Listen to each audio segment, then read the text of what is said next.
Ouais, ça a déjà commencé. Salut Ok à tous. Et à On vous toutes, introduit et à à toutes, à tous les mardis, à toutes les mardis, le rendez-vous hebdomadaire de Mardi. Aujourd'hui, on est très heureux, comme d'habitude, de se retrouver. Bulle, Juliette et moi. Bulle, coucou. Coucou. Juliette. Coucou. Coucou, va falloir varier les approches. Hello, coucou, ça passe. Salut, Hello, ça passe bonsoir, pas. bonsoir. Je suis Ellie, vous connaissez déjà Bulle et Juliette, vous les adorez, vous nous adorez peut-être, je ne Bien sais sûr. pas. Cette semaine, roulement de tambour pavé sur la table, Victor Font, comme à son habitude, avec promptitude, élégance et chasteté, nous a donné le thème gagnant de cette semaine, qui n'est autre que « Croyez-vous au hasard ?» Pas mal. Pas mal, Pas c'est mal. intéressant. Merci Victor Font. Alors, Merci, on Victor déplore Font. malheureusement le grand silence d'Alec Fact-Check. On dit qu'il est parti au Guatemala essayer d'améliorer sa pratique du fact-checking. Mais on espère qu'il reviendra vite. On espère que Non, on la va bien crise, faire, sa crise de la vérité sera Si bientôt tu nous passée. entends, on a besoin de toi. On a Je crois besoin que de toi, c'est Alec l'effet Fact-Check. YouTube, ça. C'est ça l'effet l'a YouTube, testé, ouais. On vous ça rappelle l'a que testé. maintenant on n'est plus disponible sur SoundCloud, mais sur YouTube. Parce qu'on est avant tout gratuit, ouvert à tous. Exactement, pour, Un pour, SoundCloud. pour la multitude. Exactement, un SoundCloud. Si tu nous écoutes, SoundCloud, tu sauras quoi faire à l'avenir. Je pense qu'on va changer le monde avec Mardi m'a dit, on va faire changer les Je choses. pense. Moi, je Bon. suis le mardi aussi. Allez. C'est beau ça. C'est toujours C'est moi beau, qui ça. fais les mindings. Parce qu'il faut savoir que je suis un bon animateur, ça fait 3 heures qu'on est déjà avec Bulle et Juliette et genre elles sont complètement bourrées. Non, Donc alors c'est- attendez. donc c'est nickel pour cet épisode de la semaine. On n'est pas encore complètement bourré, Ouais, on a un tout à peu de fait, marge. tout à fait. On est un peu pétillante, quoi. Voilà. Bon. Croyez-vous au hasard? Oui. Alors Bulle, Au raconte-nous un hasard, petit Bulle, peu je vais vous commencer. Yes. ce que tu penses de tout ça. Oula, attendez, là, je trouve que ça démarre un peu sur les chapeaux de roue. Ouais, alors juste on va faire attention au fil, Ah, essayer de le pas fil. le pas débrancher. le toucher tout simplement. Ah bon Ouais, ouais. Ah merde. Bah, je m'excuse C'est parce pas que grave. ça doit faire Y a pas de souci. au moins 2 minutes que je touche. Bref, Pas de problème. croyez-vous au hasard Donc en fait, tu lui poses direct la question, la problématique, tu lui poses la question. Ouais. T'as pas fait des petites questions. Exactement. Non, Ouais, c'est cette super. fois on fait pas de définition préliminaire parce que Ok. ça me casse les couilles tout simplement, ça me fait Superbe. chier, j'aime pas les définitions préliminaires. Ok. Je crois que vous avez bien compris à quel point j'aimais vraiment pas ça. Voilà, c'est bien. On passe c'est direct à bien. la question, de but en blanc. Croyez-vous au hasard? Eh Crois-tu bien, même? Crois-tu au hasard? Crois-je au hasard? Eh bien, ma réponse est oui. Oui, je crois au hasard parce que plus que par conviction. Attends, juste parenthèse. Ah, pardon. Qu'est-ce que t'appelles hasard? Ah, voilà, c'est- Ah, pardon. rigole. J'en étais sûre. Ah, on fait bien marcher ses invités dans Mardi Madi. Pardon, excuse-moi, je viens de te taper. Donc, pardon. je te- Qu'est-ce que le hasard ou Non. Non, alors plus que par comment dire, par adhésion au hasard, je pense que je crois au hasard par élimination. C'est-à-dire que effectivement pour moi, à part le hasard, il n'y a rien d'autre. Donc c'est vrai que c'est quand même très moyen comme position, mais c'est déjà ça. À part le hasard, il n'y a rien d'autre. Mais moi, si tu veux, le côté, pour moi, alors prenons la question à l'inverse. L'inverse du hasard, qu'est-ce que c'est? C'est-à-dire pour moi, l'inverse du hasard, c'est la fatalité, Le le destin. destin. Le Pour toi, mektoub, c'est ça. le fatoum. Ouais, moi je suis Chez grave les latins. Fatoum, hein. Enfin, je suis d'accord avec Juliette. Hein, c'est, Pour toi, c'est ça l'inverse du hasard. voilà. Et moi, du je coup, suis comme assez moi, d'accord, je n'y crois Parce pas. que moi, du tout. Ok, d'accord. Pour moi, le hasard est de mise. Bah, moi, je suis assez d'accord avec Bulle sur le fait que le contraire du hasard, le hasard, c'est, on va, je sais pas, la synchronisation de choses qui se passent en même temps. La coïncidence. La coïncidence, ouais, voilà, Tout à fait. la coïncidence, c'est mieux. Synonyme. Et tandis que le fatoum, ou le mektoub, ça dépend si on est arabe ou latin, Ça dépend de la culture. c'est... J'aime vraiment la tournure que prend Mardi Madi. Je dois vous le dire, j'adore. Donc, parle-nous du Mektoub. Non, mais parce que je sors de Mektoub My Love, donc Ah, Ah, bah, voilà. je l'ai dans... Mais oui, non, c'est la fatalité, le destin, c'est quelque chose qui est soit qui serait écrit quelque part et qui nous tomberait dessus, mais c'est la prévision, tandis qu'au contraire, le hasard, c'est ce qui Est imprévisible. ce qui est imprévisible, quoi. d'accord. Enfin, je pense. Hein. Moi, je suis assez d'accord avec toi. Donc, toi, Juliette, a priori, parce que évidemment, on commence toujours par une première réponse pour ensuite, évidemment, s'amender, nuancer. A priori, est-ce que tu crois au hasard ou tu crois au Mektoub? Alors déjà, je crois pas au mektoub, je crois pas au destin. C'est Mektoum. Mektoub. Mektoub. Oh là là. Bah Fatum, si je préfère, c'est en latin. Ok, très bien. Et non, je crois pas au destin parce que en fait, ça reviendrait à croire en une espèce de forme de religion aussi, je pense. Enfin, il y a quelque chose de religieux dans le destin et tout. Alors, au hasard, est-ce que j'y crois? J'ai l'impression que j'y crois que quand ça m'arrange, quoi. Du genre, Quand, les bonnes coïncidences. Ouais, quand je trouve ça drôle, quand c'est beau, quand c'est machin, mais bon, je sais pas, admettons. Non, je sais pas. Ah, Bah, déjà, en fait, tu veux je dire, trouve oui, que tu c'est crois au étonnant. destin quand ça t'arrange. Ouais, D'accord. en fait, ce qui est étonnant dans la formulation de Victor Font, croyez-vous au hasard, c'est ça sa formulation Oh, initiale. je sais ce que tu vas dire, je suis d'accord avec toi. Ouais, je pense aussi, Ouais. C'est Mais on que- va quand même l'expliciter. Hein, Mais vas-y, mais je suis grave C'est d'accord avec croire toi. le problème. Ouais, de ouf, je suis grave d'accord avec toi. Parce que du coup, il y a un truc hyper mystique autour de cette Bon, je phrase-là. pensais pas que t'allais dire ça. Je pensais que t'allais dire la formulation en fait est inversée, c'est-à-dire qu'on aurait plus tendance à dire croyez-vous au destin. Bah Bah ce oui, que dit c'est Juliette, en fait. Parce qu'il y a un d'accord. truc hyper mystique dans la Ok. croyance. Oui, La d'accord. croyance, c'est celle du destin, de ce que nous, on sait pas, mais qui est prévu et qui va nous arriver. Tandis que le hasard, c'est oh bah je marchais dans la rue et puis j'ai croisé un tel. Oh, quel hasard Ouais, quelle Parce que coïncidence. Quelle coïncidence, je parlais d'elle justement au téléphone 30 secondes avant, tu vois. Bah, ce que tu racontais avec Victor Fort. Vous parliez de ça, Ok, hop, j'appelle tu viens de Victor Fort. transgresser une règle fondamentale Aïe. du Madi, qui est de ne pas donner de nom complet. Juliette. On le fait depuis. Quand on dit des Tu es cartes. cop de 30 secondes de silence. Oh, Et bah ouais, parce que dans Mardi Madi, c'est comme un jeu de société finalement. Non, je déconne. Oh la vache, Donc tu quelle disais. idée. Non, mais je disais qu'il y avait un truc mystique derrière la croyance, alors que le hasard, c'est ce qui relève de ni la science ni la religion, c'est juste, enfin pour moi, hein, c'est la coïncidence. Alors, comment on pourrait expliquer la coïncidence? Je sais pas, mais Mais c'est le jet de dés, quoi. ouais, c'est ça. Mais hasard d'ailleurs, je crois qu'en arabe, c'est ça veut dire ça. Jeter les dés. Ouais, ou dés, je sais plus. Mais on dit les dés sont un jeu de hasard. Enfin, Allez, à Jacques Test, ouais. ouais. Ouais. Ouais, mais quoique, Un Aléa jet de Jacques Tazès. Un jet de dés jamais n'abolira Lire le le hasard. hasard. Oui, mais Aléa Jacques Tazès, c'est plus un côté destin. Le sort en est jeté, tu vois. Bah ouais. Ouais, mais sauf que aléa, en latin, ça veut dire les dés. Mais c'est juste. Oui, mais justement, il y a une. La Si formule. une entité supérieure jetterait des dés en fait pour décider de notre. Ouais, mais la formule est hyper intéressante et je pense qu'elle a retenu l'attention de tout le monde pour ces raisons-là, parce qu'il y a aléa, la dimension aléatoire, genre ce que tu disais, les dés, et le sort. Ouais, t'as raison. Le sort, on est jeté. Le Tout à sort, fait.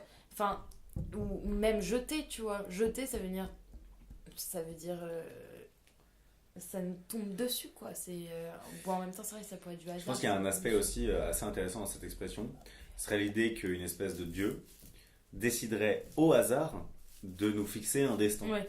Tu vois ce que je veux dire? Comme s'il Ouais, tirait ouais. au sort le destin qu'ensuite il va nous attribuer Ça, et donc qui serait plus c'est de très l'ordre antique, du- ça, le principe de l'aléatoire du divin. Comme si les divinités étaient des espèces d'êtres supérieurs qui décidaient. jouaient avec les ouais, hommes. voilà, Qui c'est ça. Qui jouent, qui disent bah lui on va faire ça parce que c'est marrant, demain je suis en colère donc lui il va être mort, là lui je l'aime bien donc il va être stylé. Et au contraire, le destin, c'est plus le truc que les hommes ont inventé. La tragédie, c'est toujours une histoire de destin. Bah ouais, la fatalité, Et c'est ouais. plus un. On aura tendance à dire que le hasard, c'est quelque chose qui vient de quelque chose qui ne. Nous, on est. Oh là là. On a tendance à penser que le hasard, on n'est pas capable de le maîtriser, ça nous dépasse, c'est au-delà de nous, quoi. Tandis que le destin, comme on pourrait lui inventer une signification, parce que ça relève vraiment d'une croyance, on va pouvoir dire ah non mais ça c'est le destin. Enfin, Bien sûr. d'ailleurs les phrases débiles genre ah ouais non mais j'ai croisé un tel, ah c'est trop le C'était destin spécial. quoi. Mais c'est comme Mais le après, c'est quand même karma, assez hein. intéressant parce que dans la théorie de la tragédie classique, le destin c'est précisément ce contre quoi on ne peut pas On se lutter. bat, ouais. Bah ouais, On se se bat, bat, et mais on en va vain, lutter. on ne peut pas lutter. Bah, qui nous dépasse et qui. Alors, avant de creuser un petit peu la question de savoir si vous y croyez ou pas, Bulle, j'aimerais te poser une question. Mhm. Est-ce que tu penses que cette croyance dans le destin, c'est une manière pour l'homme, en quelque sorte, de romancer sa vie, ou de faire de sa vie une espèce de narration ou quoi, qui aurait un fil directeur? Est-ce que ce serait une manière voilà, de percevoir nos existences comme étant dirigées vers un but précis. Bah oui, déjà oui, je suis d'accord avec toi. Et au-delà de ça, je pense qu'il y a aussi Storytelling de la vie humaine. Je jette ça comme parce ça. que Je le jette. c'est déjà assez agréable de se dire que notre vie est un film ou un roman, mais au-delà de ça, moi j'y vois vraiment quelque chose de très déresponsabilisant, quoi. Une fois que tu as quitté le cocon une fois qu'on te dit tu es responsable, il y a toujours cet échappatoire de pouvoir te dire je ne suis pas maître de mon destin, je ne suis pas maître de mon destin, c'est-à-dire qu'il va m'arriver des trucs et j'y pourrais rien, que je devienne riche ou que je devienne je sais pas, alcoolique ou autre chose. Il y a quelque chose le fatum qui te pèse dessus et c'est une façon de se dire c'est pas ma faute en fait, ça m'est tombé dessus et c'est pas comme ma faute à moi. Ouais, LOLITA, hein. C'est comme ça devait être comme ça, j'y peux rien, je suis destinée à être heureuse ou je suis destinée à être dépressive et c'est un truc dans lequel tu peux rapidement t'enfermer et que c'est pour ça aussi que moi j'ai tout de suite répondu je crois au hasard parce que moi c'est quelque chose qui m'angoisse profondément de me dire que ma vie est déjà toute tracée et que peu importe les choix que je fais, non seulement il va m'arriver quelque chose mais que même les choix que je fais sont pas des choix en fait, que c'est déjà écrit. Moi, je suis assez d'accord et je crois que destin et hasard sont en fait un réconfort pour nous, une façon aussi d'expliquer... Destin, tu veux dire, pas destin et hasard. Oui, mais le hasard aussi, c'est un réconfort de se dire ouais, mais c'est une rencontre hasardeuse et du coup... En fait, je pense que parfois on utilise hasard pour dire destin, tu vois. Moi, en tout cas, ça m'arrive. Par un heureux hasard ouais, ou voilà. une étrange coïncidence. Oui, voilà, et de se dire qu'en fait, c'est pas que un hasard, tu vois. Non, je trouve que le hasard, il porte aussi ce truc de... Enfin, on l'a opposé directement au début de l'enregistrement au dessin, mais finalement, il y a des similitudes. Et je disais que c'était un réconfort parce que c'est une manière d'expliquer finalement ce qui nous échappe, d'expliquer un peu l'inexplicable, alors que on pourrait avoir les capacités dans notre monde d'expliquer tout parce que tout est l'effet ou la cause de quelque chose, tu vois. Et le destin et le hasard, c'est ce qui justement nous rassure et finalement c'est une façon assez poétique de voir la vie, c'est-à-dire je sais pas l'expliquer, par exemple, je sais pas moi, un pigeon me fait caca dessus, machin, bon c'est un malheureux hasard. C'est pas, pour le coup, je pense pas qu'on puisse parler de destin. C'est ton destin de cracher dessus. Pourquoi pas, hein. Mais en fait, scientifiquement, c'est explicable. T'es en dessous d'un lampadaire, il y a un pigeon, il a envie de chier, il chie, t'es là, tu vois. Mais c'est-à-dire, scientifiquement, c'est une vérité. Tu tombes au mauvais moment. On va dire que c'est du hasard parce que on est déçu, ça nous tombe dessus et que du coup, on va personnaliser la situation. Mais en fait, je trouve que c'est vraiment aussi une histoire de réconfort et on va se dire oh bah merde, je me suis fait crotter dessus par un pigeon, je vais passer une mauvaise journée. Au fond, bah non, c'est juste t'es passé là au mauvais moment. En rien, ça ne donc vois. Pour toi, Bulle, est-ce que le destin est quelque chose de déresponsabilisant et de ce point de vue-là rassurant, ou est-ce que ce serait une espèce de script de ta vie qui serait au contraire terrifiant? Ah bah les deux. C'est-à-dire que je pense que dans l'imaginaire collectif, le principe même du destin, c'est qu'il y a cette chose, hyper mystique qui te dit, peu importe les choix que tu vas faire, ta vie est tracée et si tu dois mourir à 40 ans, tu mourras à 40, si tu dois mourir à 70, ce sera à 70, si tu devais rencontrer cette personne, c'était à ce moment-là, qui est quelque chose de très rassurant quand tu as envie d'y croire, mais pour moi qui suis justement complètement éloignée de ce truc, moi je trouve ça extrêmement angoissant. J'ai du mal à m'imaginer que je suis arrivée là et qu'on m'a dit à partir du moment où t'es née, toute ta vie est déjà écrite par on ne sait pas trop quoi, le destin a décidé que tu ferais ça dans ta vie et basta quoi. Moi j'aime bien me dire qu'il m'arrive des trucs par hasard, tu vois. Comme disait Francis Cabrel, c'est le hasard qu'il a voulu. Là, il y a quelque chose de très mais comme tu disais, très mystique sur le côté hasardeux du truc, c'est-à-dire qu'on a souvent tendance à se déresponsabiliser de certaines choses, que ce soit bénéfique ou négatif par rapport au destin, ou quand tu es un peu plus ou un peu moins un peu moins mystique, le hasard. D'accord, donc il y a une forme de soit de déresponsabilisation rassurante, soit d'esthétisation un peu de l'existence. Moi je pense qu'il y a ce truc dans les deux cas qui est assez malsain. qui est assez malsain dans les deux cas, où tu tentes de trouver une sorte de réponse, peu importe laquelle c'est, qu'elle soit scientifique ou justement complètement aléatoire ou mystique, à ce qui t'arrive dans la vie, parce que l'homme a besoin de trouver des réponses quelque part, et s'il peut pas le mettre dans le destin, il le mettra dans le hasard. Alors je pense que la question de Victor Font est finalement assez intéressante, telle qu'elle est posée. Parce que c'est un petit peu comme les fantômes, finalement, j'ai l'impression, le destin. C'est-à-dire que les fantômes, évidemment, rationnellement, on n'y croit pas. Mais en revanche, quand tu te retrouves dans la maison, en pleine campagne, avec des chouettes empaillées, et que tu viens de voir Shining... Ce qui nous arrive tous bah, les dimanches. Non mais ce qui m'est arrivé, le croyez-vous ou non, et bah, tu te mets à y croire, ou en tout sûr. cas, t'oscilles justement sur cette limite où ton esprit te dit non, évidemment non. Bah, et en te même temps, souviens-tu de la fois où peur. t'as dormi chez moi, où je te parlais de mes peurs De tes peurs de... Ouais, mais ça c'est parce que t'es barge aussi. Non, c'est la même chose.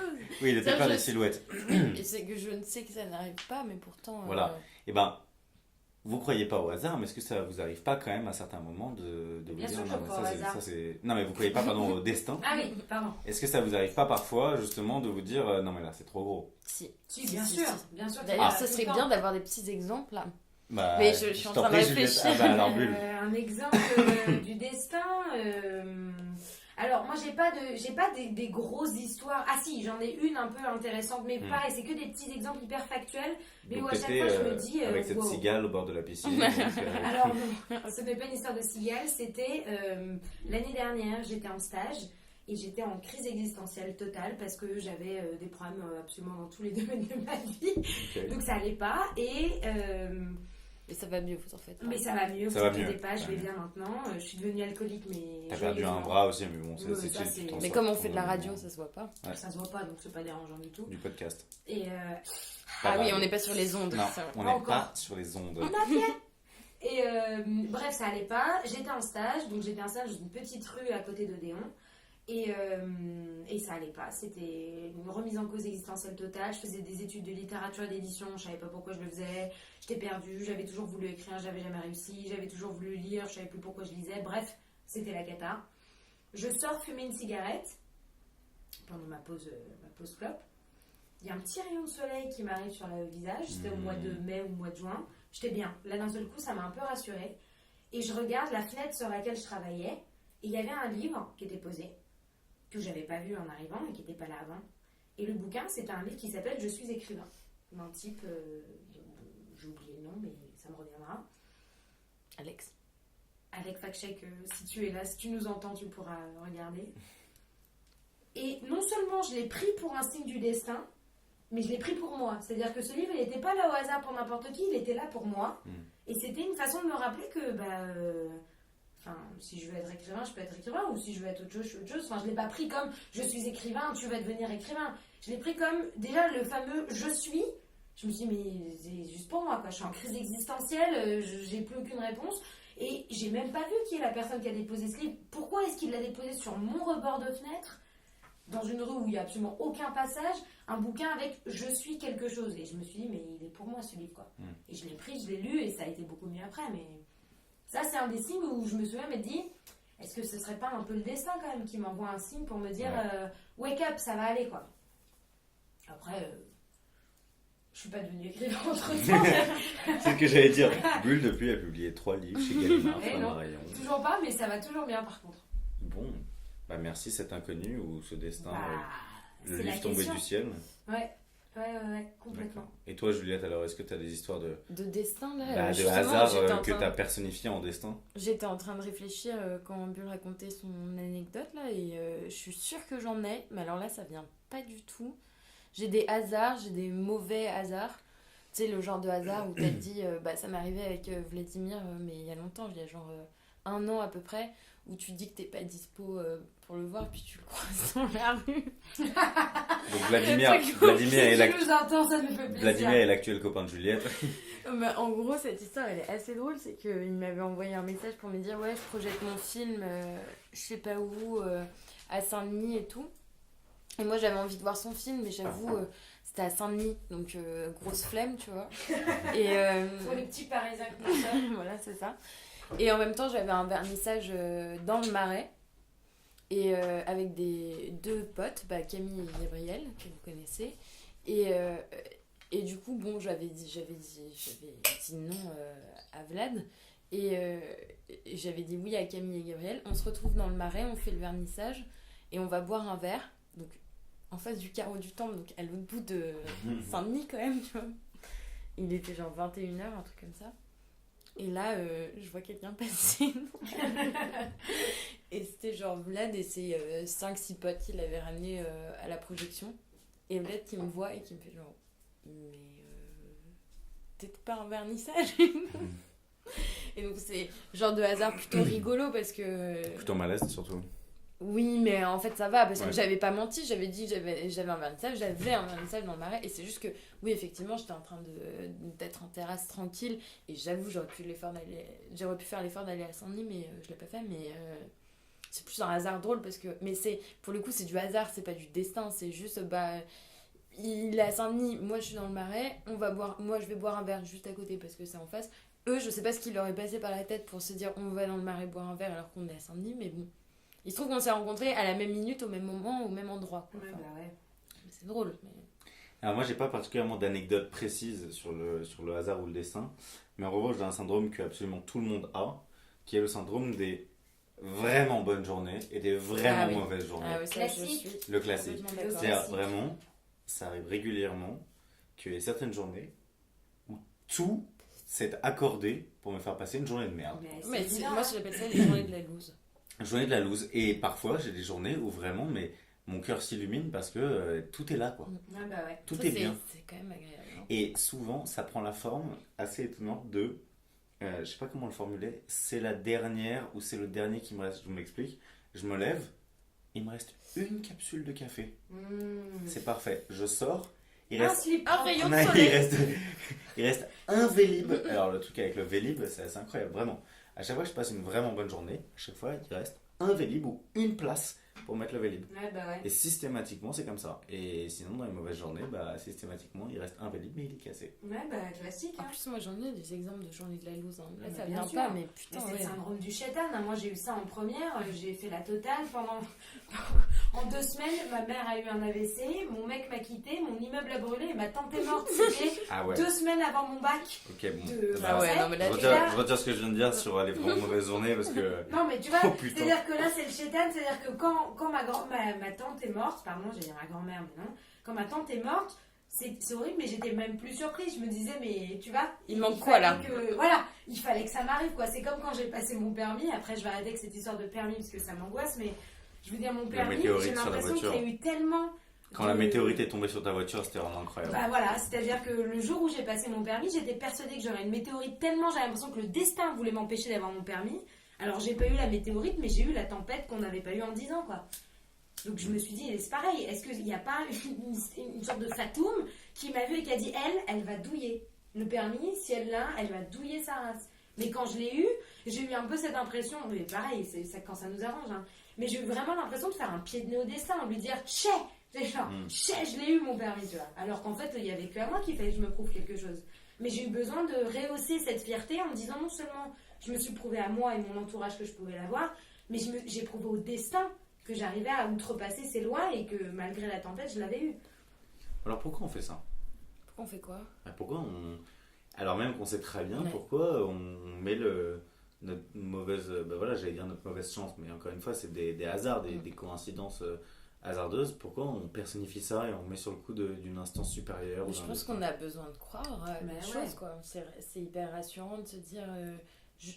Est-ce que c'est une manière de En fait, je pense que c'est se une manière. convaincre de nos limites, c'est-à-dire de ne pas pouvoir comprendre pourquoi ça se passe comme ça, ou au contraire, c'est une manière de vouloir excéder nos limites Moi, et je pense que d'essayer c'est une de. manière de vouloir excéder nos limites et de dire, genre, vous, l'instance suprême, vous avez décidé d'une chose, mais attends, moi, je suis pas soumise à vos lois, moi, je fais ce que je veux et, Ouais, et je suis capable d'aller contre ce que vous me dites. Donc c'est une manière de réaffirmer la liberté Ouais, humaine. moi, je crois ça, mais. Mais je pense que la liberté humaine n'a justement 2 sens que parce que. Enfin, n'a 2 sens. N'a d'autant plus de sens que parce qu'on arrive à se libérer justement d'une forme de fatalité qui nous oppresse. Mais sauf que c'est une liberté un peu vaine, puisqu'il n'y a pas de fatalité qui nous Oui, oppresse. moi je crois qu'on romance un peu les Bien choses en sûr. se disant il y en a une, Mais moi, je je suis un être unique et je ne dépends pas de ça. Bien sûr. Mais alors, quelle liberté c'est? Une liberté, en gros, qui ne vit que par l'affirmation de sa puissance contre une force qui n'existe pas. Moi, je C'est une crois. liberté factice ou pas? Ben, je pense qu'en fait, ça vient d'un truc très simple, c'est-à-dire qu'il y a une fatalité qui est irréductible dans l'homme, c'est cette idée de naissance et de mort, c'est-à-dire qu'on est destiné à mourir, parce que l'homme est un être mortel. Et que, Memento mori. Memento mori, hein. Ça y est, on retombe sur nos pattes. Le premier épisode. Ah, on l'avait sorti. Je sais pas, mais en tout cas, ça se relie, mais... Le fait est qu'il y a une fatalité qui existe, c'est celle de la mort de l'homme, que pour l'instant on n'a pas encore réussi à outrepasser, et qu'à partir de ce moment-là, on a forcément cette tendance à vouloir jouer avec les limites constamment. C'est-à-dire que cette fatalité, qui est une fatalité future, on se la concrétise dans le quotidien en disant n'importe quoi. Le destin a voulu que, c'est aussi pour ça qu'il y a des voyants qui te prédisent des choses. Est-ce que tu crois à ces prédictions? Est-ce que tu veux les entendre? Est-ce que tu refuses d'entendre ces prédictions? C'est une question de sensibilité. Est-ce que tu es capable de les entendre et de les outrepasser? Est-ce que tu es capable de les entendre et d'y croire? Est-ce que tu ne veux pas y croire? Est-ce que tu ne veux pas les entendre? Je pense que chacun a ses limites sur ce truc-là. Moi, j'ai tendance, par exemple, quand ça va pas, quand il y a des trucs qui me font chier dans la vie, des petits trucs, j'ai tendance à croire au karma, ce qui est complètement absurde, parce que j'y crois pas quand j'ai des bons karmas, mais quand j'ai un mauvais karma, j'y crois. Et j'ai toujours cette pensée de me dire... On va falloir s'entendre juste sur la terminologie, parce que Karma, Shaitan, Baktoub, Mektoub, Fatoum... Alors le karma, bon, vous m'arrêtez si je me trompe, mais pour moi le karma c'est une sorte de... comme une sorte de total de points, quoi. c'est le mojo. Ouais, c'est un peu le mojo, quoi. T'as un quota de 100 points de bon karma, un quota de 100 points de mauvais karma. Quand t'as atteint le 100 karma bon, bah tu repasses dans le côté obscur. Ouais, c'est encore une espèce d'esthétisation de la vie, ou de voir sa vie comme une espèce de jeu vidéo. Mais moi, tu sais que ça m'aide énormément. Quand j'ai justement des petites merdes comme ça qui m'arrivent dans la vie, au lieu de devenir dingue... Compte tes points. Presque, tu vois, je relativise et je me dis, ok, là c'était le mauvais karma... Patient, prends-le bien, parce que tu auras un bon karma qui va revenir. Voilà. C'est vrai que c'est assez rassurant. Je me rapproche du micro. C'est assez rassurant.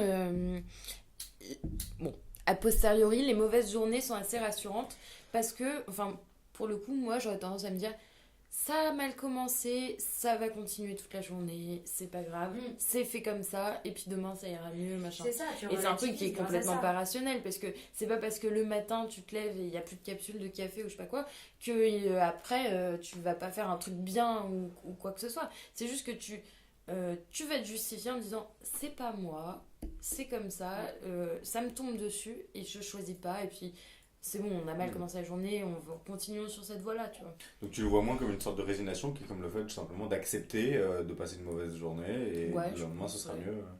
Enfin moi je marche comme ça, mais... Donc vous pensez à une espèce de rééquilibre, vous croyez à une espèce de rééquilibre des forces? Malheureusement, moi je crois que j'y crois que quand il y a du mauvais, c'est-à-dire que quand il y a du bon, je me dis pas. Forcément. Si, en plus, de plus en plus maintenant, je me dis. Ouais, oula, ça va être la merde. Ouais, il va y avoir un truc. Là, c'est tellement bien qu'il va t'arriver une couille après, mais cette balance-là me permet de complètement. J'arrive à garder une humeur stable, quoi. Mais c'est le principe des films hollywoodiens, hein, ça commence au contraire. Il y a deux scénarios possibles. Ça commence super mal, genre scène de guerre ou quoi que ce soit, puis après il y a un moment cool qui rééquilibre le moment pas cool, ou au contraire ça commence dans un lieu où il n'y a aucun conflit ni rien, ça pue l'élément perturbateur. Voilà, c'est le principe de la narration où il faut qu'il se passe un truc pour que ce soit intéressant, et on a tendance à calquer nos vies un peu sur ce schéma là, je pense.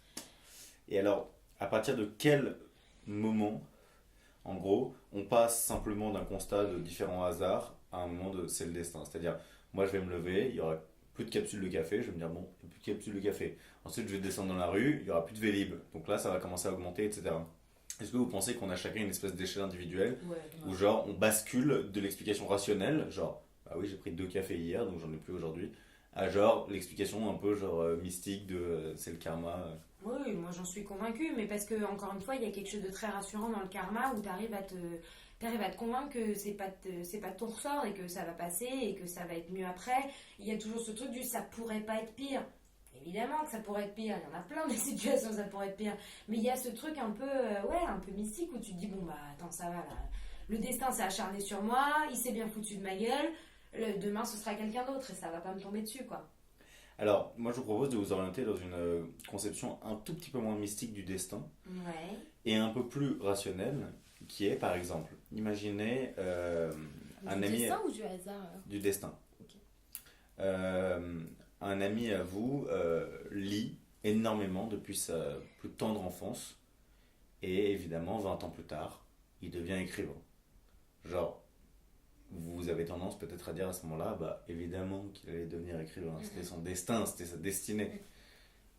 Est-ce que vous y croyez ça? Enfin, quelle est votre part d'appréciation de la chose Bah, je crois qu'on va dire sur ça? destin parce que c'est le mot, il n'y a pas d'autre mot pour le dire, mais c'est plus détermination, Ouais, je suis d'accord. enfin pas sociale mais culturelle quoi. Enfin, si le mec il lit, enfin, c'est comme si enfin, les gens qui font de la musique depuis qu'ils ont 3 ans, ouais, on va dire oui, lui il va finir musicien, ou la fille qui dessine, on va dire ouais, elle va faire.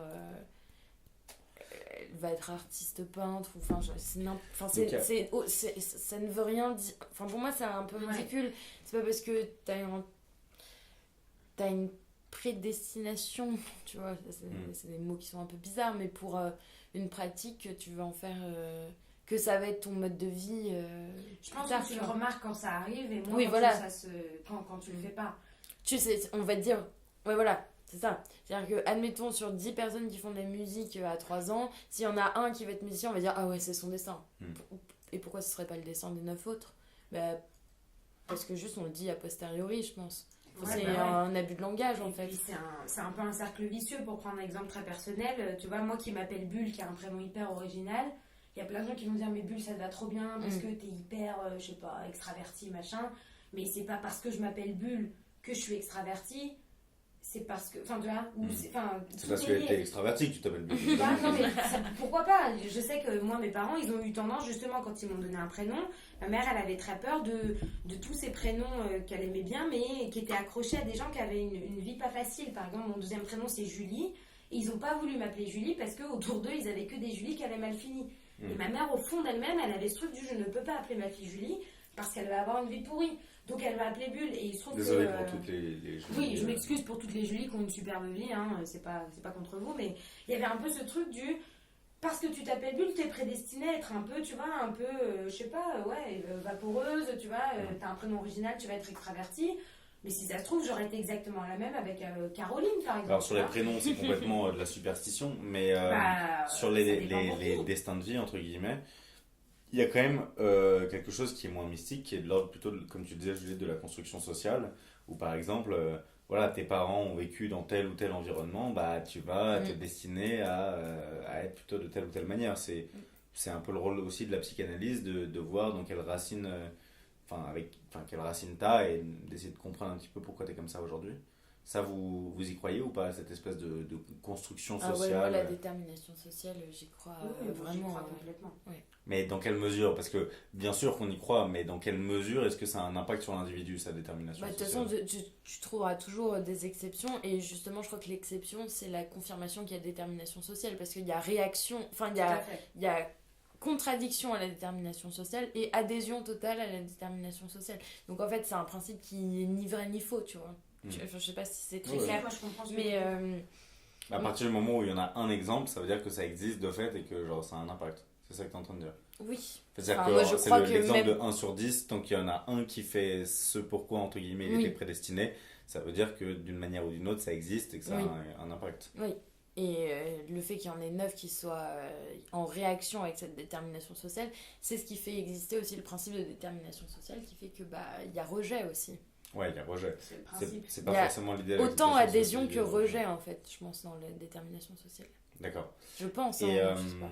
parce que pourquoi je parle de ça? Parce que je pense qu'il y a une question intéressante qui est celle de l'éducation. On en parlait tout à l'heure. Quels parents serons-nous? Il y a, enfin, D'ailleurs, Ellie le principe. va bientôt être papa. On l'a appris Bah, hors merci. onde. Mazel tov à moi, ça me fait N'importe plaisir. quoi. Ça me fait plaisir. Le principe de l'éducation, un minimum, enfin sinon le principe d'éducation n'aurait aucun sens, c'est d'essayer de construire son enfant Bien et de le sûr. diriger d'une certaine manière Dans une vers, voie. vers une voie. À quel point c'est important ça pour vous de diriger par exemple son enfant ou d'être dirigé en tant qu'enfant vers une voie précise? Est-ce que vous pensez que c'est bien déjà ou c'est mal de fournir un peu les prémices d'un destin à son enfant? Mais je pense que c'est, dans beaucoup de cas, je pense que c'est quand même vachement inconscient.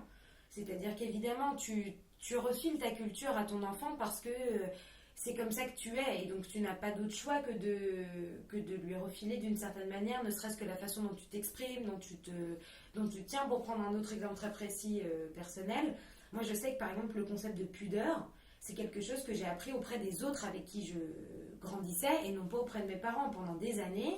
Quand je allais dans les Bulle est vestiaires. actuellement à poil en fait.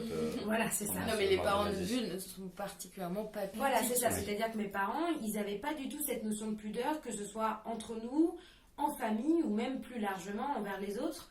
Et moi, quand j'étais petite, j'ai dû mettre jusqu'à mes 7-8 ans, largement, avant de comprendre que la nudité pouvait être quelque chose qui choquait mon entourage. Et c'est au contact de ces autres gens qui étaient gênés par ma nudité que j'ai commencé à être gênée par la mienne et par la leur. Qu'aujourd'hui, j'ai un peu plus dépassé, mais j'ai appris au contact de ces gens-là parce que mes parents, mais c'était même pas conscient. C'est-à-dire qu'inconsciemment, eux, ils vivaient comme ça. Donc j'ai été marquée par ce principe d'impudeur totale et j'ai grandi avec ça. Et je sais plus pourquoi du tout on disait ça, mais on parlait d'éducation. Mais, je pense que c'est très inconscient, oui, c'est ça que je voulais dire. C'est-à-dire que effectivement, c'est hyper effectif, pour pas du tout paraphraser ce que je viens de dire, mais je pense que c'est inconscient. Toi aussi, Juliette, tu te promenais cul nu dans le jardin des voisins? Non, parce que moi, justement, j'ai pas des parents comme ceux de Bulle qui... Enfin, moi, la question de la pudeur ou pas, c'est pas quelque chose qui... J'ai jamais vraiment pensé. Mais par contre, je suis assez d'accord avec Bulle. Je pense qu'il y a des choses qui se transmettent. Après, je pense qu'en tant que les parents n'ont pas non plus à tout... je veux dire, la détermination sociale, c'est pas ton père fait tel métier, du coup toi tu vas aller vers tel métier, mais c'est plus une détermination aussi de valeur ou d'ambiance ou des trucs comme ça. C'est-à-dire que peut-être que des parents qui ont fait des études vont avoir des enfants qui vont faire des études, mais pas les mêmes. Enfin, c'est plus une ambiance générale. Mais nous, je pense qu'on fait pas exactement ce que font nos parents, mais on reste quand même... Si on nous catégorisait dans les grandes lignes, si on fait partie du même milieu, tu vois, on n'est pas, nous on est la preuve de l'adhésion enfin on a adhéré à un destin entre guillemets qu'on nous a donné quand même. Bon alors, portons le sujet à une autre échelle. Donc là on parlait de l'échelle individuelle. Ok. Essayons de le penser à l'échelle collective. Croyons-nous au hasard? En fait, je pense que là, à ce moment-là, la question qui se pose, c'est la question, oui, Juliette, tu lèves le doigt comme une Non, en bonne fait, élève, je voulais juste dire merci à Victor Font, pardon. Oh là là, Oula, oh mais il y a là trop de là. place qui sortent ce soir. Victor Font, pardon. Ok, 30 Mais- secondes de pénalité. Non. Vas-y, parle. Merci à Victor Font de nous demander notre avis. C'est Ouais. peut-être une des seules questions qu'on a eues, qui n'était pas une question un peu devoir de philo, mais plus une question, croyez-vous, vous Bulle, Ellie et moi, au Mais de hasard? toute manière, quel que soit le sujet, même si c'est un sujet de type philo, Bien on sûr, était on toujours donne dans toujours notre avis. mardi, m'a que vous donniez votre Mais avis, merci des de l'avoir personnels. formulé. Ouais, merci Enfin, à je Victor. pense que... Alors, à une échelle plus collective, croyons-nous au hasard? Je pense que la question qui est posée à ce moment-là, c'est peut-être la question des stats. Et pour reprendre le jingle du premier épisode, les stats, c'est génial. Merci Bulle, t'es au top. Je t'adore. Moi j'avais oublié. Alors évidemment qu'il y a du hasard, mais peut-on le neutraliser? C'est-à-dire peut-on, avec les statistiques maintenant, essayer d'abolir le hasard? Je pense notamment à cette phrase Un dans... coup donné, jamais d'abolir le hasard. ça, voilà. Merci. D'accord. Je pense à cette phrase de la zone du dehors. Ah. Attention, spoiler alerte. Donc, enlevez vos écouteurs. Donc, quand Capt, le héros, se retrouve avec A, le président, et que A lui explique qu'ils utilisent les statistiques pour prédire, en fait, que c'est pas une société qui a aboli la liberté, elle la laisse totalement libre, mais qu'avec les statistiques, maintenant, on a pu abolir, en un sens, la liberté, pas vraiment l'abolir, mais la prédire. Et il dit cette phrase qui est assez géniale. Il dit que ça procure un sentiment un peu de jouissance, comme jeter un dé et le voir systématiquement atterrir sur 6. Ah oui, c'est vrai. Je Alors, jouais au Monopoly tantôt avec mon enfant que je gardais. Tantôt. Ah oui, J'adore. je l'ai mis. Non mais c'est bien, c'est pour nos compagnies Alors, francophones, ouais, qui pour se les sentent, Belges. pas représentés. Quelle part de hasard quand on fait des stats et qu'on analyse par exemple les habitudes ou les actes d'une population? Alors là, il y a un grand silence parce qu'on est tous en train de réfléchir. Quelle part de hasard quand on analyse? Mais je crois que je comprends pas la question. Moi non plus, hein. D'accord, je vais essayer de la reformuler. Je m'en excuse, hein, mais Non, je y a n'ai pas pas de compris la problème. question. Euh, Stéphanie de alors, Monaco. il y a... il y a toujours du hasard, bien sûr, à l'échelle individuelle. Mais est-ce qu'à l'échelle collective, il y en a vraiment? Ah, est-ce que ce serait pas une petite question sur la marge de l'histoire, par exemple? Sur la marge de l'histoire, sur la sociologie, par exemple, aussi, où on se rend compte que évidemment il y a toujours des anomalies à l'échelle individuelle, mais que globalement, la même chose se répète perpétuellement. Par exemple, je sais pas, Durkheim va faire une étude du suicide, il va constater, malgré les exceptions, etc., qu'en fait, les personnes qui sont les plus prédisposées au suicide sont des hommes plutôt âgés. Ah, c'est les hommes? Ouais, hommes, âgés, milieu urbain, plutôt, attention à la table, plutôt privés de compagnie sociale, et qu'en gros, globalement, le degré de suicide augmente inversement proportionnel au taux d'intégration de cette personne.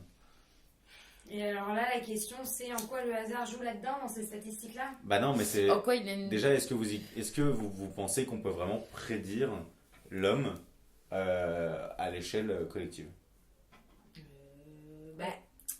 Moi, j'aurais tendance à dire qu'il y a... mais c'est plus une question de destin. Moi, je pense que c'est un truc qui perd... la nature humaine est faite en sorte que... je sais pas, on se répète énormément. Il y a des défauts, il y a des trucs qu'on a qui ressortent à des moments plus largement que d'autres. Et c'est le principe même du cercle vicieux, de la chaîne, quoi. Il y en a un qui fait ça, le deuxième il fait ça, le troisième, et quand ils sont 100, bah, du coup, les 5 qui hésitaient, ils rentrent dans la bande et hop, c'est parti, et on repart sur un tour. Moi, je pense que s'il y a des cycles comme ça à la fin dans l'histoire et dans l'humanité, c'est plus qu'une question de destin ou de hasard, c'est une question de nature. Et alors là, pour le coup, c'est presque biologique, quoi. C'est qu'on a tendance à oublier, ou qu'au contraire, on a certains défauts, ou que l'homme est par nature égoïste, donc il aura tendance à toujours répéter la même chose. Enfin, ça dépasse le principe du... Enfin, moi, j'ai tendance à penser que ça dépasse le hasard, mais c'est peut-être encore une façon de me rassurer, j'en sais rien. Hein. D'accord. Juliette, t'as un avis sur la question? Non, parce que je la comprends pas très bien, en fait. Alors, je vais t'en poser une autre. Bonne technique. Quel usage, et est-ce que est-ce que tu serais favorable à ça, ou au contraire tu le critiquerais? Pourrait-on faire des statistiques qui tentent de prédire l'action humaine? Ah, genre de normer un comportement ou un C'est truc ça comme exactement. Pour par exemple bon, évidemment la vision péjorative serait le contrôle politique, mais la vision, je sais pas, positive pourrait être l'anticipation des maladies chez telle population. Ouais. Waouh. J'ai l'impression d'être tellement loin de ça, moi. Tu te sens pas statistiquement analysée, prédite Ah bah si, je me sens analysée parce qu'on analyse la foule. Je vais pas me sortir de D'ailleurs, la foule. je me permets une petite interruption. Les Permets-toi. sondages IFOP, pourquoi vous m'appelez jamais en fait? Oui, moi Parce que aussi, moi, j'aimerais j'adore bien. ça. Ah, moi, j'aimerais Et trop. moi, je fais jamais partie de ces sondages de la population, tu vois. Donc, si jamais vous m'écoutez, IFOP, moi je suis chaud, je vous donne mon numéro, vous m'appelez, vous me posez des questions, je réponds quoi. IFOP, bah, INSEE voilà. et compagnie. Hein. Ah bah la totale. Si Hein. tu veux une manière de reformuler ma question, est-ce que demain, avec l'évolution des statistiques, on aura toujours besoin des sondages IFOP, ou on n'aura même plus besoin des sondages pour savoir exactement ce que vont voter les gens, enfin pour qui vont voter les gens? Mais tu veux dire qu'ils se baseraient sur quoi ces statistiques-là? Elles se baseraient sur quoi? Bah, sur toutes les données précédentes accumulées, qui feront qu'en gros, Ouais. c'est simplement une espèce de suppression de Ouais, vraiment oui. de la conception de la liberté humaine qui à l'échelle individuelle Ouais. continue, mais à l'échelle Plus d'avis, collective, quoi. en fin de On compte, n'a plus besoin de l'avis des gens parce qu'ils sont déjà On sait. prévisibles. Ouais, on sait, tu vois.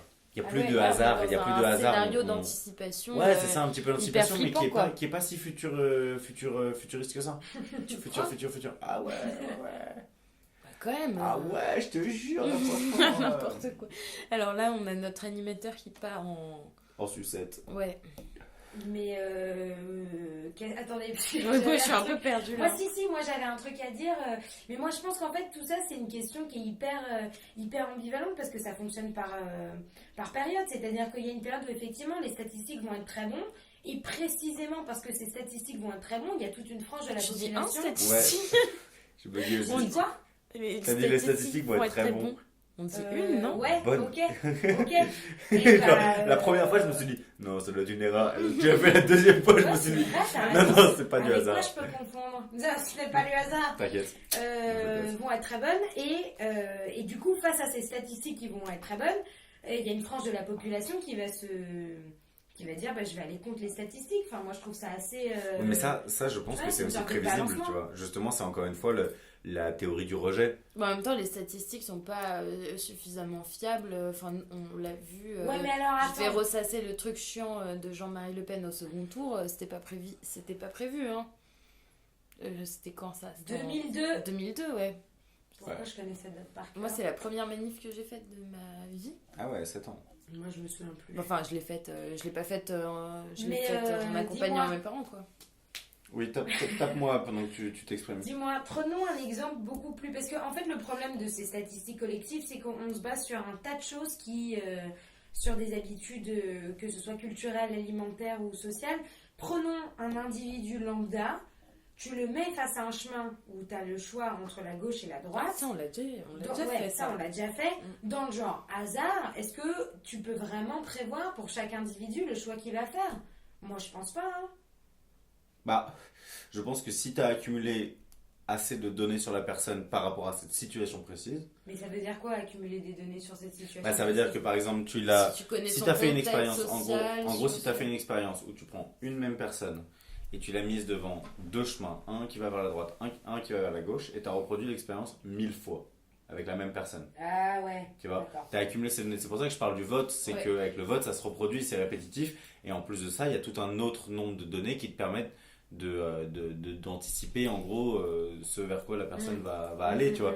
Et que tu te rends compte que toi, tu as l'impression d'être parfaitement libre dans ton choix, de choisir un coup à droite, un coup En à plus, t'as gauche. l'impression que Ensuite, c'est statisticable. Tu, Ah, Tu- ça c'est tu peux nous redire ça à peu près du micro, Juliette. Tu vois, tu vas avoir l'impression d'aller genre à droite, puis à gauche, gauche, etc. Mais au bout de 1000 fois, tu vois, si tu veux, les stats vont être de telle sorte que genre, établir une logique. plus on hein. va reproduire l'expérience et plus tu vas être prévisible parce que les machines vont calculer que genre, t'as plus de Mais du chances, coup, là, c'est t'as la 65% de chances d'aller à droite vu Oui, tous mais les du choix coup, que t'as c'est fait la précédemment. perte du hasard, quoi. Mais attends. Et le loto, prévision, et le c'est par loto hasard. dans tout ça. Oh. Et le quoi? Et le les loto. PMU. Eh, parlons-en du loto. Ouais. Parce que ça, c'est quand même... Non, mais si, mais grave, mais je suis complètement d'accord avec Juliette, parce que moi, s'il y a bien un truc qui m'a toujours empêché de croire au loto, croire dans le sens où j'y joue jamais et j'ai jamais l'espoir de gagner au loto, c'est que je suis tellement convaincue que c'est un jeu qui est lié au hasard, Bah oui, moi, que c'est pour moi, en pareil. tant qu'individu personnel, je n'ai absolument aucune chance de gagner. Et les gens qui croient, bah, d'ailleurs les gens qui perdent en général et qui font vivre le loto malgré eux, c'est des gens qui ont établi peut-être une logique, toi t'estimes sur 1000 personnes, oui alors tu penses que si tout le monde, enfin que tu vas essayer d'établir un comportement qui va aller plus vers la gauche, plus vers la droite, machin, en fonction de... C'est des gens qui se donnent cette logique là, mais pour moi c'est une logique qui est pas logique en Moi, fait. je pense pas que ces gens se donnent cette logique-là. Je pense qu'ils se disent, contrairement à Bull, j'ai pas aucune chance de gagner, j'en ai une sur 1 million. Donc je la tente. Oui, mais par exemple, prenons un exemple. Et que ça me je sais coûte pas. 1,20€ à chaque fois. Mais tu sais, t'as des Et gens, moi je le les... jour où je gagne. Mais tu sais, quand tu vas au bar 5 millions, tabac quoi. et que t'achètes des clopes et que tu fais la queue avec les mêmes personnes qui achètent des tickets à gratter ou des grilles de loto, t'as quand même des gens chez qui, enfin moi ça m'avait étonnée parce qu'une fois où j'étais pressée, j'attendais, il fallait que ça aille vite et j'étais derrière une dame qui choisissait ses numéros de loto, je sais pas quoi. Elle pouvait pas les cocher, je sais plus, elle devait le faire sur la machine, machin.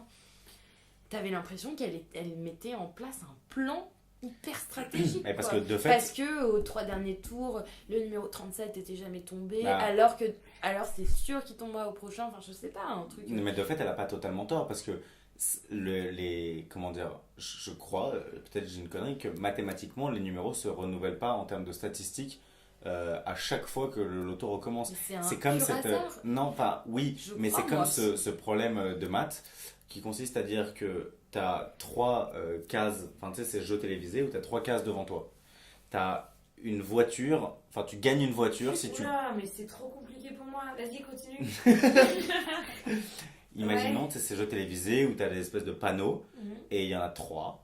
Et derrière l'un Ouais, d'entre tu veux eux, prendre sa tu place. gagnes, voilà, derrière l'un d'entre eux, tu gagnes une voiture. en Ok. gros. T'en choisis un.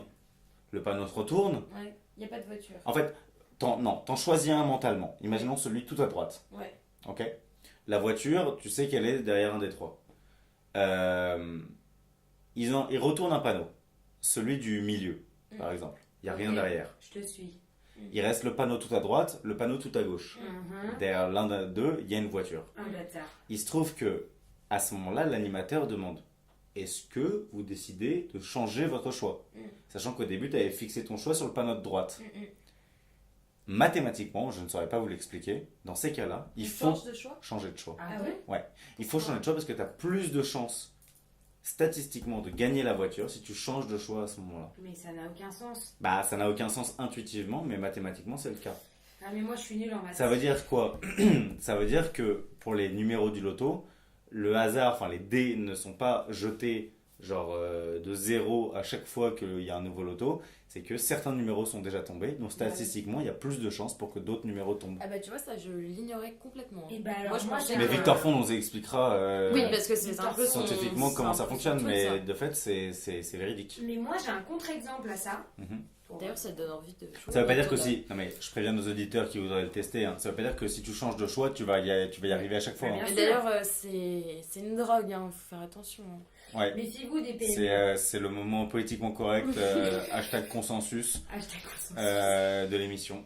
Mais moi j'ai un contre-exemple. Je me souviens d'une fois quand j'étais plus petite, on était dans le sud avec mon père. Il y avait une cigale. Il y avait une cigale, mais c'est pas ça qui est important.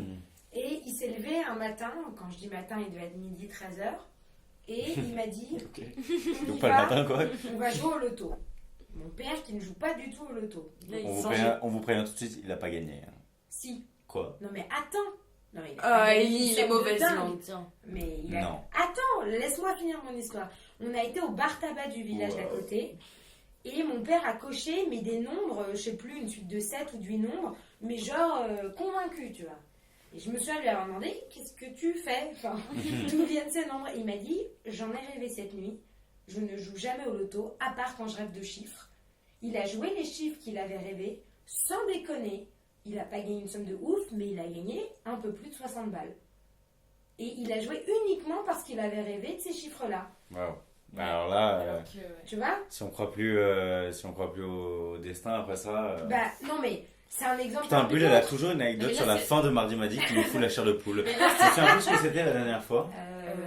Ah ouais, si, Ah, c'était c'est la un femme de truc triste. ménage. Ah oui, la femme de et ménage avec la maman grand-mère de de- Sina Quoi? Ah oui, oui, oui, Qui qui oui. communiquait alors même qu'elle parlait pas la même langue. Et bah, il a gagné de la thune. Alors, moi, par exemple, qui ne crois pas au Par destin, contre, juste parenthèse, ça fout les boules de gagner 65 balles hein, dans pour, ces ouais, cas-là. pour une suite dessus. Ouais, mais en Ah, attendant, attends, franchement, non. ça fait Attends, plaisir. tu gagnes quoi. au loto, t'as pas envie de gagner 60 balles.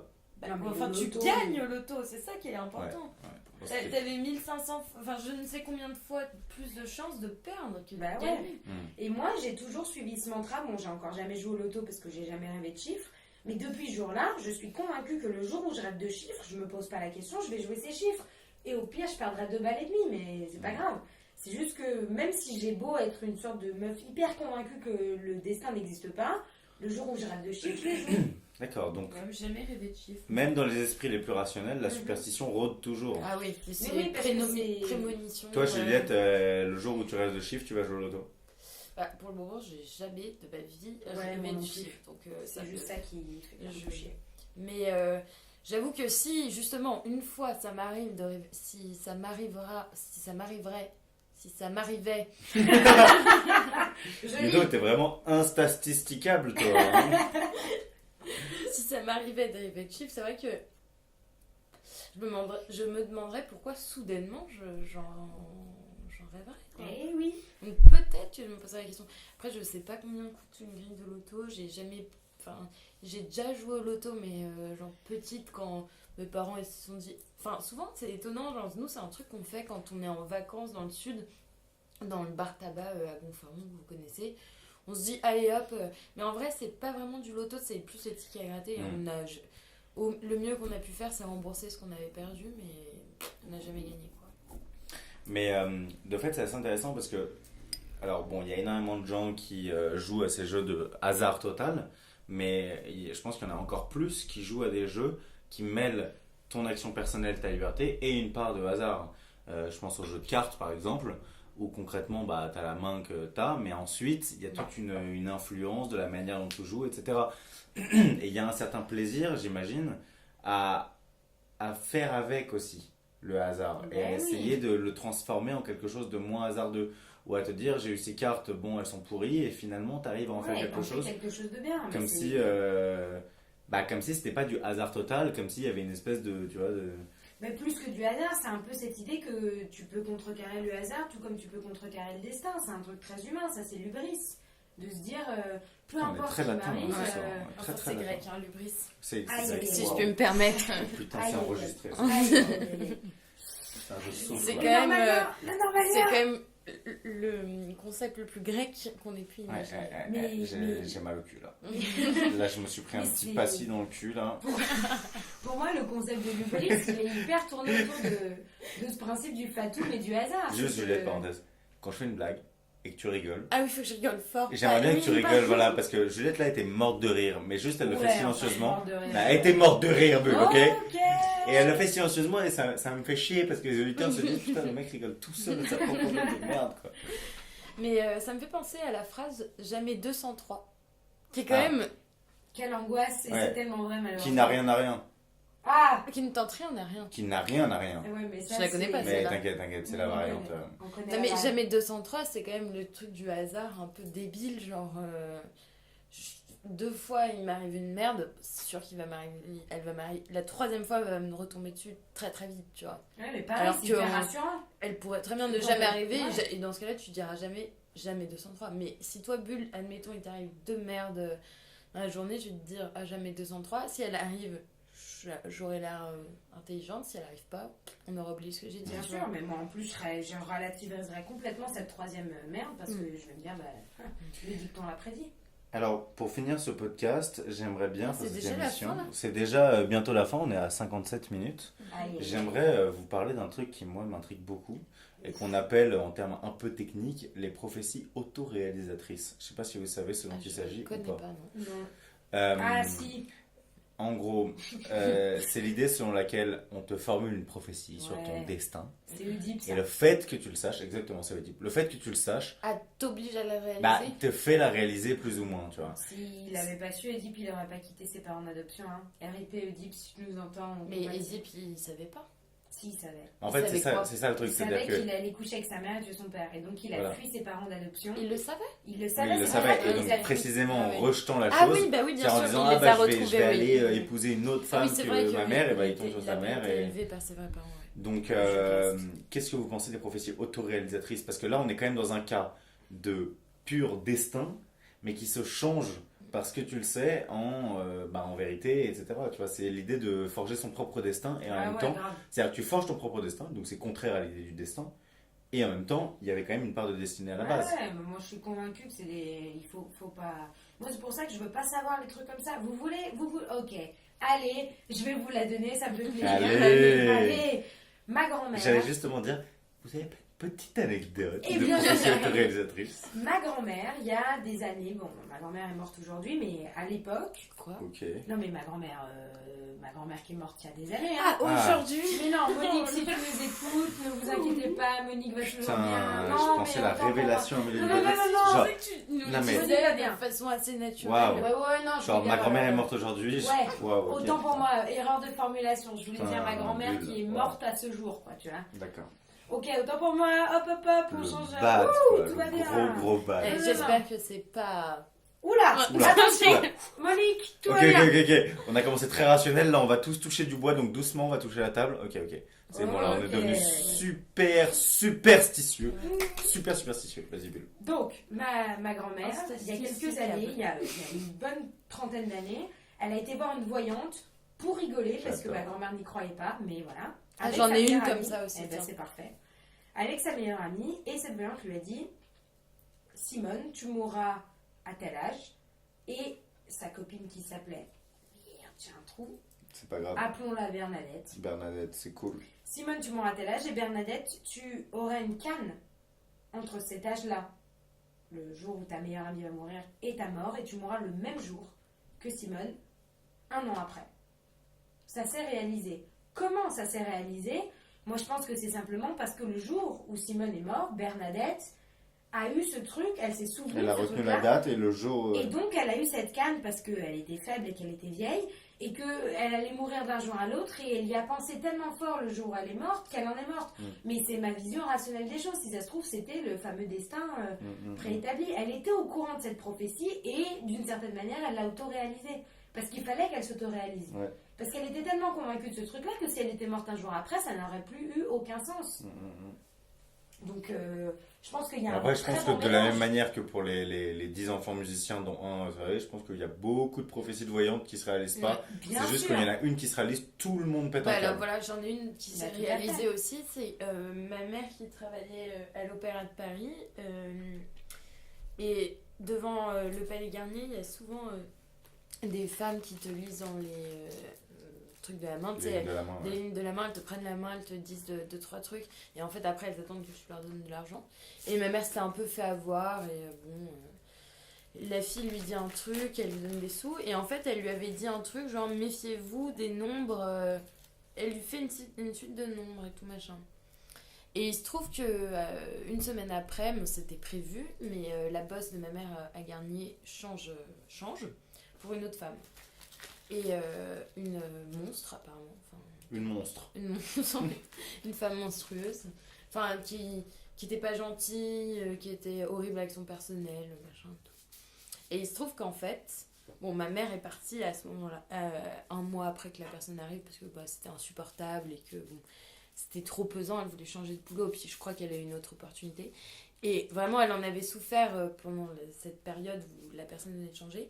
Et en fait, elle s'est souvenue a posteriori que les nombres que la dame avait donnés étaient les dates de naissance, correspondaient aux dates de naissance de cette dame qui est là. Alors, hasard ou pas hasard, j'en sais rien. De cette Mais en dame tout- monstrueuse. De cette dame monstrueuse. Ce qui est toujours étonnant, c'est quand tu arrives à faire le lien entre quelque Tout à chose fait. que tu penses complètement prophétique et quelque chose qui est profondément applicable à la vie courante. Après, Mais aussi, est-ce que c'était vraiment la vraie suite de nombres que la dame avait donnée Bah, je ou est-ce que ta comprends. mère, elle s'est pas réinventé c'est un truc, souvenir moi j'étais pas née, elle me l'a raconté. C'est devenu un peu la blague que tu sais, tu racontes de temps en temps. Ça se trouve, ma mère romance tout à fait l'histoire, hein, j'en sais rien, tu vois. Mais Mais ça fait toujours un peu froid dans le dos ce Ah truc. ouais. Bah ouais. Tu te dis. Ah, mais c'est comme c'est comme les fantômes. On n'y croit J'ai pas, mais entendu dès qu'on est dans raconter, une situation, dès qu'on est dans une situation de présence éventuelle ou quoi, bah, on commence à flipper, on commence à remettre en question notre rationalité. Mais j'en profite pour en placer une pour Victor Font. N'oublions pas que l'été dernier à Séville, il a eu une prédiction comme ça de Ah oui. voyante et je préfère le dire à l'antenne pour que cette Ah, prédiction ah. soit retranscrite parce que je m'en souviens. Quelle est-elle Une Quelle voyante lui était-elle a dit qu'il aurait 2 femmes. Une voyante. Ouais. Ah, il y a Enfin, quelqu'un- une voyante, une liseuse de main. Elle- Une liseuse de bonne aventure. Voilà, pardon, j'ai secoué la table. Je m'en excuse auprès des auditeurs. N'oublions pas que Victor Font est censé avoir 2 enfants avec une première femme, s'en séparer et en avoir une seconde. Voilà. Je Avec des préfère, enfants pour la seconde Non. Je préfère vous dire cette prédiction au cas où dans 10 ans ou 20 ans ça se réalise, comme ça tout le monde est au courant. Bon, sur ces bons mots, Et sur ces sur belles ces bons paroles. mots qui prédisent l'avenir, on espère à Victor Font tout le bonheur du monde avec ses 2 femmes et ses 2 enfants avec sa première femme. On va s'arrêter là. Allez, On va s'arrêter là. ciao. Bulle et Déjà. Juliette vont Y a pas de doucement, on va dire conclusion. au revoir tranquillement. Bulle et Juliette vont essayer de prendre leur dernier métro. On va, Ah putain, oui, c'est vrai. bah ouais, on va arrêter cet enregistreur en ce magnifique jour de mardi. Ça m'a fait très plaisir de vous avoir à mes côtés, Juliette et Bulle, Mais nous aussi. pour cette conversation Toujours. passionnante. On se retrouve la semaine prochaine avec un thème qu'on ignore encore, mais que Victor Font nous dira. Qui nous préparera aux petits oignons. Aux petits oignons. Ça fait plaisir. Eh ouais, ça fait plaisir. On vous fait des bisous. Hein, on vous fait des bisous. Et Vous on me vous suivez. embrasse. Ciao. Et on se ferait Ouais. pas un petit jingle de fin, mardi Ah, m'a si. dit quand même. Mardi m'a dit. Retrouvez-nous sur YouTube et pas sur SoundCloud. Bisous.